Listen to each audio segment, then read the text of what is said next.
They say you can spot the people who don't belong in first class from a mile away, but what happens when the guy you single out in a hoodie turns out to own the airline's future? You ever find yourself in a room where every eye says you don't belong before you even open your mouth? That's where this story starts with me, Ethan Hayes, boarding pass in hand, gray hoodie, jeans, and a whole lot more on my shoulders than folks realized. You know what I mean. The second I stepped into the first-class cabin, I could feel it. Flight attendant Brenda Collins blocking the aisle, arms folded, chin jutted out like a drawbridge, refusing to let the wrong kind of traffic through. "Sir, first class is for premium passengers only. Coach is that way." Her words were loud enough to hush the hum of overhead bins and coffee. Porsche wanted an audience, and, buddy, she got one.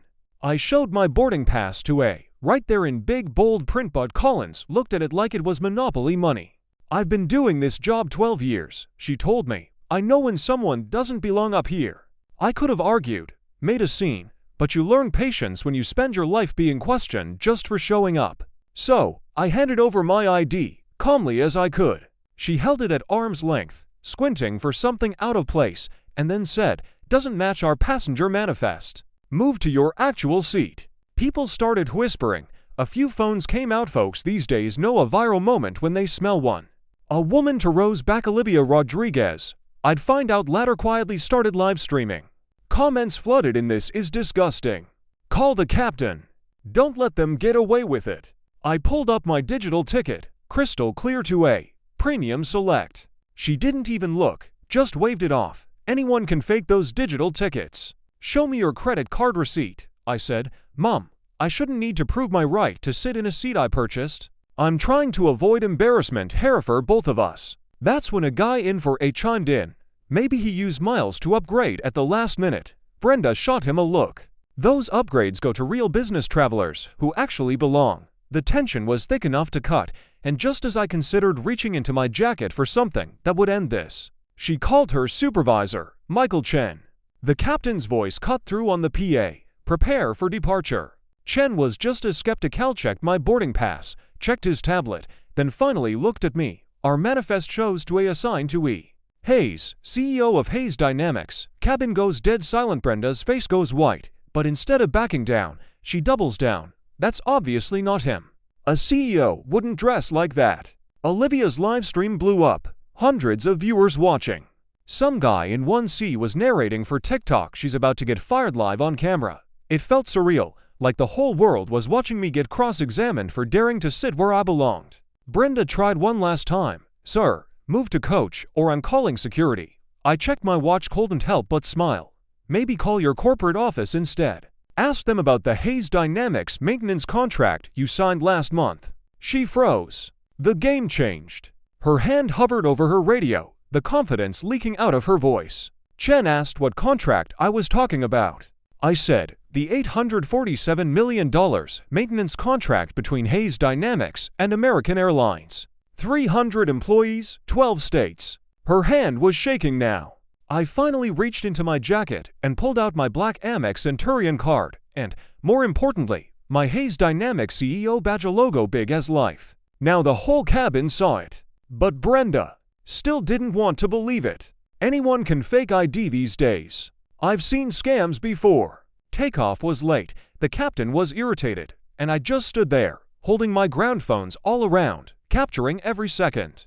"Call your operations center. Ask for Janet Stowe in corporate relations. Tell her Ethan Hayes needs to speak with her." Brenda gave a brittle laugh. "You think I'm falling for name dropping? Janet Stowe. Extension 4471. She handles contracts and partnerships." Now Chen was sweating.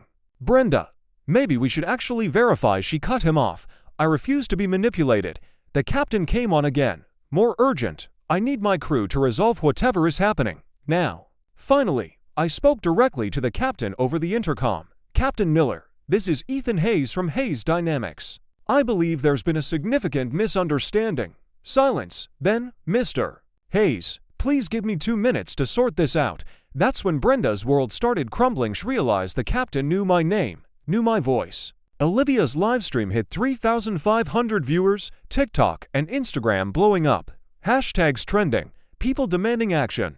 Suddenly, Daniel Rossi, station manager, came striding in, red-faced and sweating. He apologized personally, telling Brenda to stop talking, that she'd crossed the line. "Our CEO just called. She wants you to have the highest level of service," one C whispered to his camera. "The CEO is personally involved. This woman's career is over." I tried to be gracious. "Ma'am, I don't want anyone losing their job. Let's resolve this and move forward." Brenda's voice cracked. "I was protecting our premium passengers from people who don't belong." "From what, exactly?" I asked. She couldn't answer. Security was called, but before they could move, I said, "There's something you need to know before this goes further." I pulled out a manila folder. 3 weeks ago, Hayes Dynamics was contracted to run a systematic audit of customer service standards testing for discriminatory practices in premium cabin access. Rosie's face went white. Olivia's livestream ticked past 8,000 viewers.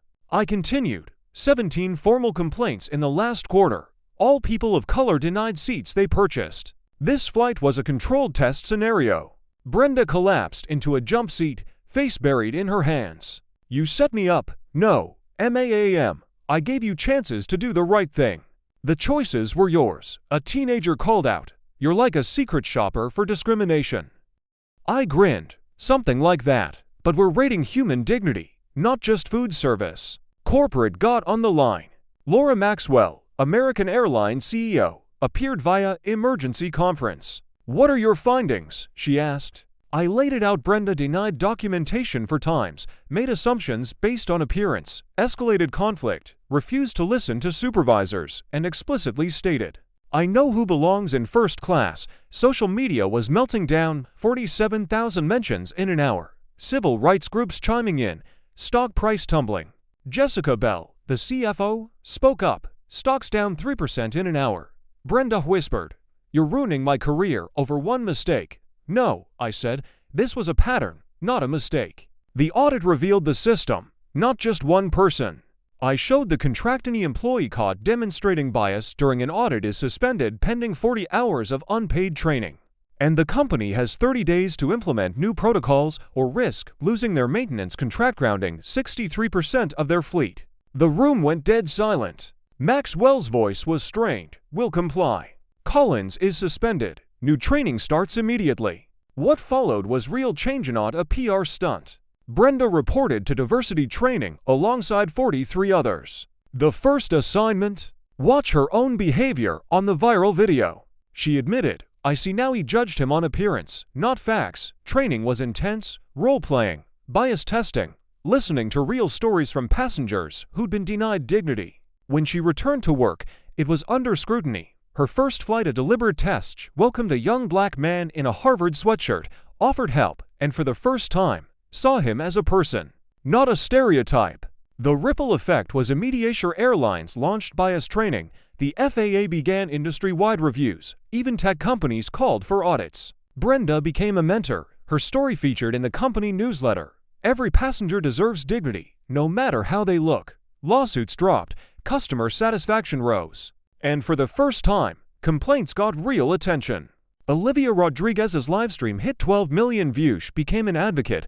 The teenager became a youth speaker. And I spoke on CNBC about how real change needs real consequences, not just apologies. 6 months later, the model was adopted everywhere: banking, retail, healthcare. Brenda sat in the audience as I addressed Fortune 500 CEOs, saying, "It's not about catching bad actors, it's about building systems where good people can thrive." And bias gets addressed before it poisons the whole well. She was now a lead advocate, teaching others how to listen, not judge. The real lesson? When you see injustice, document it, share it, demand better. Your voice can move mountains. Businesses that invest in fairness deserve your support. And ask yourself, are you willing to face your own biases, or will you keep pretending they don't exist? So tell me, when have you witnessed discrimination? And what did you do about it? Comment below, share your story, and let's keep pushing for a world where respect comes standard. Justice isn't automatic, it's something we all have to fight for, one flight, one seat, one person at a time.